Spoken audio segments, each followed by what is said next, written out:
Welcome to the explainer. Okay, I want you to picture something for just a second. Imagine you've got this locked digital vault. Inside, you store your most private personal memories, highly sensitive documents, maybe some family videos. It's a private Google Drive folder, and you assume absolutely nobody else in the entire world can see it. But then, imagine a sudden, loud knock at your front door. It's the police, and somehow they know exactly what's inside your private drive. Sounds like some kind of sci-fi thriller, right? But it's actually very real. So let's dive right into this. That exact scenario is the reality we're unpacking today. We're asking the massive, urgent question that's currently impacting literally billions of internet users worldwide. Does Google actually read your private data? And if they do, where exactly does your privacy end and corporate surveillance begin? As you'll see, we're going to look at the jarring reality that a whole lot of us might be confusing everyday digital convenience with absolute, impenetrable privacy. To really wrap our heads around how this works, we need to look at a highly specific, recent, micro-level case that really kicked this whole conversation into high gear. Recently, in Kanpur, India, a 24-year-old man was arrested by the local cyber cell. Now, his crime was heinous. He had been secretly recording illicit, non-consensual videos of women and minors within his own family. And where was he storing these terrible files? Right in his personal cloud storage. He thought they were completely hidden away from the world. But here's the absolute shocking twist. There was zero physical tip-off from a suspicious family member, and absolutely no traditional police investigation led them to his door. The very minute he uploaded those illegal files to his drive, a digital clock started ticking. Within 1 minute, Google systems scanned the private account and flagged it. Within an hour, international authorities were alerted. And by the very next day, they had traced that digital footprint straight to his doorstep in Kanpur. Google caught him red-handed. Now, you might be wondering, how exactly did Google catch this? To understand that, we have to look under the hood of modern cloud storage. Google doesn't have human employees sitting in a dark room manually browsing through your personal spreadsheets or your private vacation photos. Honestly, that would be impossible, not to mention incredibly invasive. Instead, the heavy lifting is done entirely by sophisticated, automated algorithms just running constantly in the background of their massive servers. The absolute core of this automated detection relies on something called cryptographic hashing.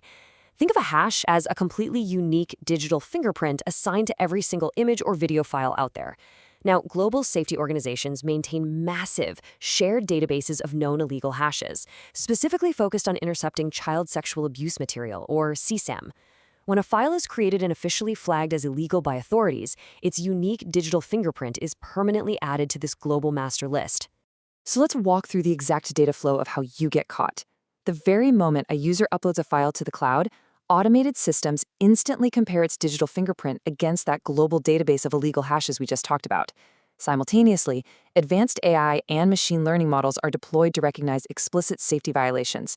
The literal second the system detects a hash match or the AI triggers an alert, boom, the user's account is locked. That intelligence is immediately routed to the National Center for Missing and Exploited Children, who then forward it straight to local police worldwide. When an arrest like the one in Kanpur happens, public reaction is understandably heavily split. On one side, people are incredibly relieved that a predator was caught and stopped. That's a huge win for public safety. But on the flip side, there's this sudden cold wave of digital paranoia that washes over everyone. People immediately start asking, wait a minute, is it actually legal for Google to just look inside my personal files without asking me? Well, the short answer to that question is yes. Absolutely. And the reason is that you explicitly gave them permission to do so. Think about Google's terms of service for a second. Whenever you create an account, you blindly click that little box that says, I agree, right? Well, by doing that, you're signing a legally binding contract. The fine print literally states they reserve the right to review content to determine whether it's illegal or violates their policies. You basically handed them the keys to scan your data the exact second you signed up. And this brilliantly illustrates the big difference in how the law actually applies here. We so often confuse our constitutional rights with corporate policies. For government investigations, law enforcement usually means a strict, formal judicial warrant signed by a judge to search your physical house or your smartphone. But private platforms, they operate entirely differently. Google owns the servers you're using to store your data. It's their digital house, which means they get to set the rules of the house completely warrant-free. In fact, they aren't just allowed to do this, they're actually pushed to do it by the law itself. Under frameworks like the Electronic Communications Privacy Act in the US and similar global IT acts, Tech companies are heavily incentivized and legally obligated to report severe illegal activities like child exploitation. If they know about it and do nothing, they carry massive legal liability. So the law essentially demands that these automated scanning systems exist. So the crucial point we really have to think about is this. If Google has the technological infrastructure to scan billions of files for severe crimes in real time, what else are they looking at? This is where we need to zoom out to the macro level to address our day-to-day realities. Because the fact is, Google heavily processes your data constantly, but the intent behind that scanning changes completely depending on which service you're actually using at the time. Basically, there are three main reasons they process your data. Number one is safety. Their scanners are constantly looking out for spam, phishing links, and malware across Gmail and Drive to keep you secure. Number two is optimization.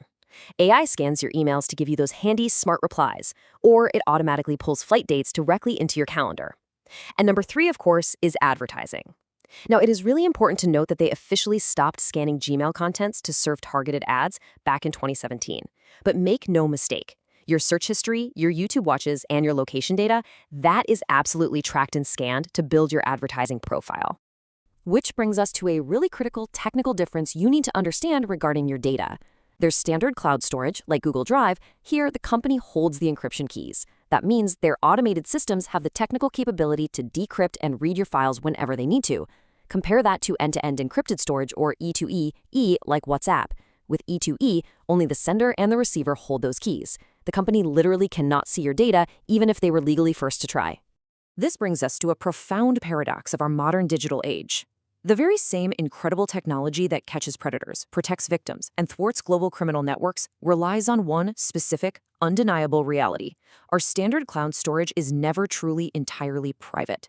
When you use these free services, the vault might have your name written all over it, but the keys to open that vault ultimately belong to someone else. So I want to leave you with this final, provocative thought. No, a human engineer at Google is not sitting around reading your personal diary. But yes, their automated algorithms are constantly watching, scanning, and analyzing.